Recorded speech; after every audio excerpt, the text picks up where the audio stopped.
Hi guys, Sealfell.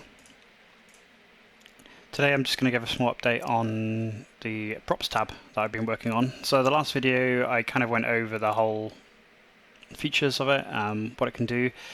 And I did mention that once the props show up and you've got them loaded, you'll get a preview of them. So previously in the previous video you would see a nice little picture where these white boxes are. Now that was actually handcrafted by me. I loaded the model, the mesh up, and I took a photograph and then save it as a PNG. So the designer still supports that. So if anyone's making buildings, structures, destructibles, and they want to have their own customized picture to show up here, that's great. They can just save it as a 256 by 256 image, put it in the directory, and it will load it up. But for most times, I don't think anyone's going to really want to make their own image. So I've made it so the designer can auto-generate that preview, which is pretty powerful because it keeps things consistent and it will actually show the true nature of that model that's going to be loaded in. So how you do it, and I might change this so if the designer detects that there are no preview images for something, it will automatically do it on load. But for now, you load up the tabs panel and you find what you want and you right click it and it will just say generate preview, and that's all you need to do, really. Nice and easy. So so you can see there, if I have a look, it's just generated this large military building preview.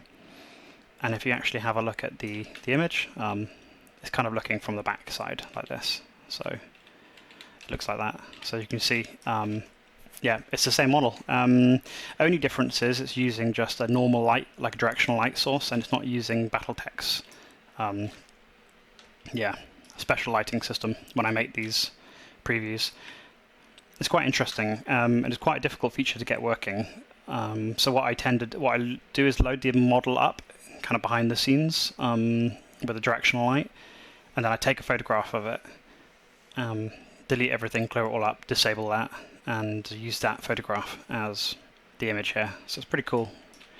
And you can see it works. Yeah, it works for anything at the moment, and it intelligently tries to position it in a way where you can kind of see the sides a bit, and it's close enough, and it tries to ensure that it has the whole model in the picture, which was a little tricky to get working for big and small, because this one here is actually the small little air conditioning unit down there, and then the one next to it is this much larger barracks, and you can see it's kind of worked it out quite nicely, even though there's a bit of space there on the barracks one on the preview, but that's fine. I think this looks pretty good.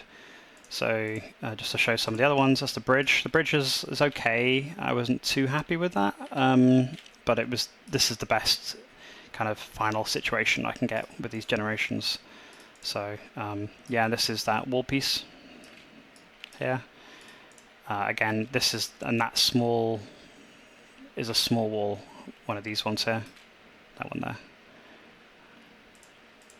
And these are just copies. Oh yeah, so this one, that middle one there, the orange one, is actually destructible. It's used when you you can combine destructibles on buildings. So these pipes here are actually the pipes there, you can see. And that's the difference between the Battletech lighting and the normal directional lighting. So things don't really match up too well with the lighting, but I think that's quite a minor thing.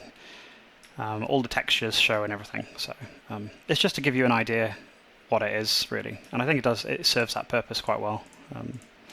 So it generates that, and so next time you load up the designer, you wouldn't need to do that again. That image is saved on the file system, and it just gets used.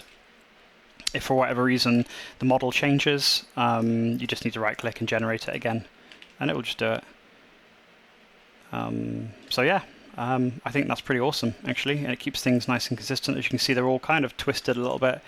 I might expose the angle of the preview to one of the definition files. So if for whatever reason someone's right-clicked it and it really doesn't work, and they generate it and it's not showing the right direction, or it's for whatever reason not framed correctly, then I might allow them to kind of provide an extra hint. But from my tests so far, I mean, I think these look pretty reasonable. So there we go.